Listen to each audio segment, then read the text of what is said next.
सभी प्यारे भक्तों को राम राम। आज भक्तमाल में से कथा करेंगे श्री गुरु नानक देव जी।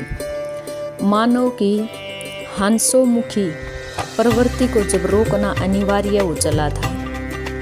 मुगल शासन के अंतर्गत जब भी तासुब चरम सीमा पर था। सौ धर्म त्याग के लिए प्रजा को नाना कष्ट देकर विवश किया जा रहा था। ऐसे ही समय में साम्य और एकता के प्रतीक भक्त परवर श्री गुरु नानक देव जी प्रकाश में आए। गुरु जी की फुलवारी में कर्मस्य गुरु श्री गोविंद सिंह जी पर्यंत एक से एक तेजस्वी और प्रतापी महापुरुषों के आविर्भाव की परंपरा भारत भूमि के पथ को पावन प्रकाश में करती रही है। श्री गुरु नानक जी विक्रमति 1526 में पंजाब प्रदेश के अंतर्गत जिला लाहौर के पास जहाँ जन्मे थे, वह स्थान नानकान साहब के नाम से प्रसिद्ध है। और उस स्थान पर एक बहुत सुंदर तालाब है, जिस पर प्रति वर्ष कार्तिक पूर्णिमासी को बड़ा भारी मेला लगता है। नानक जी के संस्कार साधारणतः उच्चयुक्त थे। वे भाषा के तो प्रकांड पंडित नहीं थे, पर अध्यात्म विद्या के रहस्य से सुपरिचित एक मेधावी पुरुष थे। बचपन से ही उनकी प्रवृत्तियां अंतर्मुखी थी, भगवान की और उनकी स्वाभाविक प्रवृत्ति थी। 19 वर्ष की अवस्था में आपका विवाह हुआ और 2 पुत्र रत्न हुए, श्री चंद और लक्ष्मीदास। श्री चंद जी उदासी पंथ के प्रवर्तक हैं। आपकी अवस्था जैसे जैसे बढ़ती गई, वैसे वैसे वे आध्यात्मिक उन्नति के प्रभाव में बह चले और अंतोगत घृष्ट से विरुद्ध हो गए। साधु संगति में विचरने लगे। आप सभी मत के साधुओं से सह प्रेम जिज्ञासु के रूप में मिलते थे। अध्यात्म चर्चा करते और यथाशक्ति उनकी सेवा करते। गुरुजी नरम, दयालु, सभ्य, तेजस्वी, वक्ता, भजनीक और कवि हृदय प्राणी थे। आपका अधिक समय प्राय ईश्वर उपासना में ही लगता था। नानक जी की तेज शक्ति का प्रकाश चारों ओर फैला। श्रद्धालु जन प्रभावित हुए और आपकी कीर्ति उजागर हुई। जिन जिन स्थानों में गुरु जी ने भ्रमण करके उपदेश दिया था, उन स्थानों के नाम आपकी स्मृति में साहिब संबोधन से प्रख्यात है। भारतवर्ष के प्राय सभी भागों में, विशेषकर पंजाब में भ्रमण करके गुरुजी ने अपना अमूल्य उपदेश दिया। आध्यात्मिक अभ्युदय के लिए ज्ञान, भक्ति, नाम, साधन, भजन, सूरत, शब्द, योग का अभ्यास आदि आपके प्रमुख उपदेश थे। इन्हीं के द्वारा भवसागर से निस्तार की आपकी निष्ठा थी और सांप्रदायिक हट या दुराग्रह का लेस भी आप में न था। कोई नवीन पंथ निर्माण भी उनका ध्येय व उद्देश्य न था। वे तो एक उच्च कोटि के भगवत भगत थे।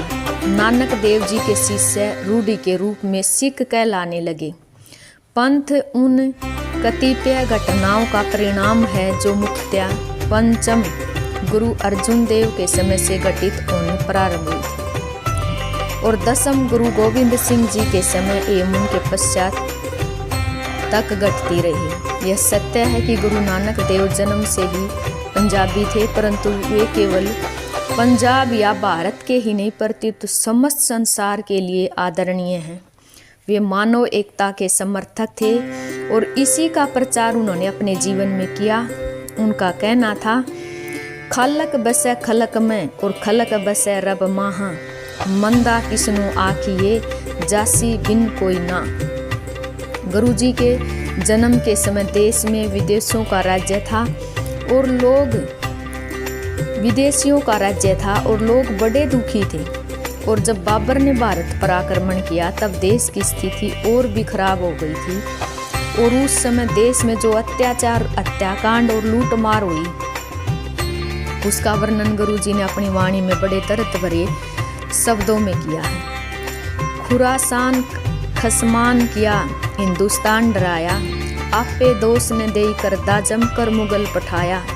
जैसे मैं खसम की वाणी तेसड़ा करी वे, जैसी मैं खसम की वाणी तेसड़ा करी वे ज्ञान वे लालो, पाप की जंज ले कामलो दाया, जोरो मंगी दान वे लालो, जिन सिर सोवण पटियां मांगी पाए सिंदूर, सो सिर काले मनियन कल बीच आवे गुड़। वही इस अत्याचार के विरुद्ध जोरदार आवाज उठाने के लिए सोम एमनाबाद गई और जहाँ विशेष रूप से अन्याय का जोर था, उन्होंने वहाँ पर होने वाले अन्याय का तीव्र विरोध किया और आक्रमणकारियों की तथा तत्कालीन कमजोर सरकार की निंदा की। इस विरोध के कारण बाबर ने उन्होंने कैद कर लिया। रिहा होते उन्होंने घर बार और परिवार आदि छोड़कर देश देशांतरों का भ्रमण किया। भारतीय साम्यवाद के संदेश के लिए आप न केवल भारत के एक छोर से दूसरे छोर तक गए, बल्कि नेपाल, भूटान, सिक्किम, तिब्बत, चीन, ईरान, अफगानिस्तान और अरब भी गए।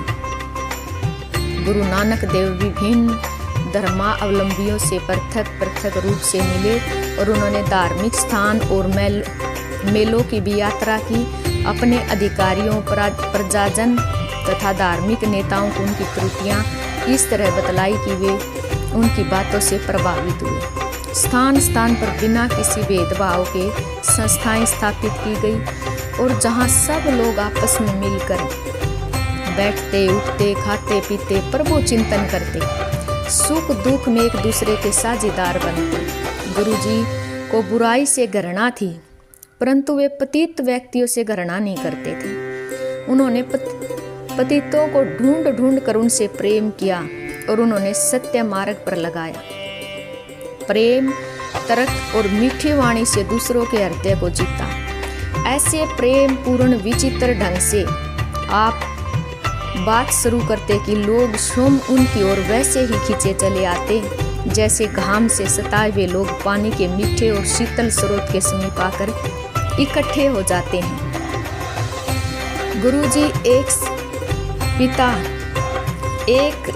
एकस के हम बालक का आह्वान करके देश के सभी संप्रदाय का एक सतर और एक मंच पर लाने की चेष्टा में तन्मय रहे। उन्होंने नेक कमाई करने का उपदेश दिया और बांटकर खाने की आदत अपने शिष्य में डाली। गुरु नानक देव के सिद्धांत प्रचार के विषय में विद्वान अपने लिखे इतिहास की पाद टिप्पणी में लिखा है, जगदीश्वर ही सब कुछ है, मानसिक पवित्रता ही सब कुछ है। मानसिक पवित्रता ही प्रथम धर्म है और श्रेष्ठ प्रार्थनीय और साधनीय वस्तु है। नानक जी आत्मो उत्सर्ग और आराधना सीखने का उपदेश देते थे। वे अपने को अन्य प्रवर्तकों की अपेक्षा श्रेष्ठ और असाधारण गुणी तथा शक्तिशाली नहीं समझते थे। उनका कहना था कि दूसरों की भांति वे भी एक प्राणी हैं और अपने स्वदेशवासियों को पवित्र जीवन बिताने का वे सदा उपदेश करते हैं। श्री गुरु नानक देव जी का नाम भारतवर्ष के धार्मिक इतिहासों में संत जीवन के अध्याय में आज भी अंकित है और सदा वे अमर रहेगा। और एक बार 16 वर्ष की अवस्था में जब माता ने एक दिवस 20 रुपये देकर कहा कि इन रुपये से उत्तम सौदा करके लाओ, और नानक साहब ने उन रुपयों को लेकर चले और आगे एक मंडली साधुओं की मिली और इसको देखकर उनका हृदय स्वच्छ हुआ और साधुओं को खिलाने से बहुत अच्छा सौदा हो सकता है। वह 20 रुपये में जो पास में था उसे भंडारा करके उस स्थान पर साधुओं को खिलाकर घर को चले आए।